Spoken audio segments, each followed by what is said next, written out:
தெய்வமே எனக்கு ஒரு நாள் பர்மிஷன் வேணும்.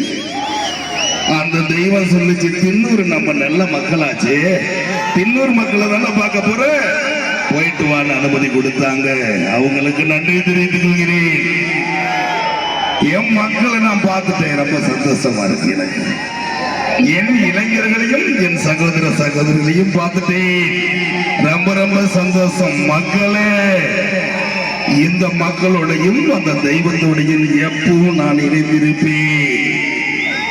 ஏன்னா எனக்கு காசு பண்ணது, காசு இல்லையா, காசு செத்தா கூட அண்ணாக்குடி அத்துக்கிட்டு தானே குழியில போட்டு போறீங்கிறான்.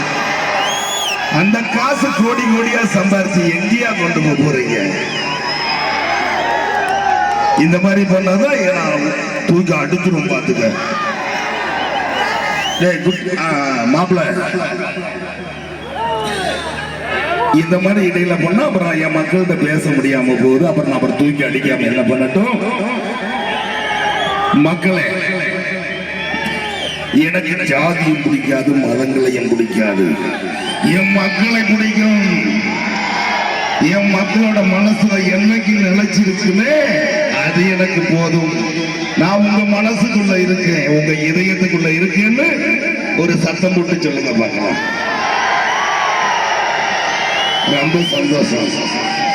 எனக்கு தின்னூர் மக்கள் எல்லாரும் இங்க சுற்று வட்டார பகுதியில் இருக்க அத்தனை மக்களும் வந்திருக்கீங்களே, இந்த திருவிழா இவ்வளவு சிறப்பா நடக்கணும்னு அந்த தெய்வம் எழுதி வச்சிருக்கு.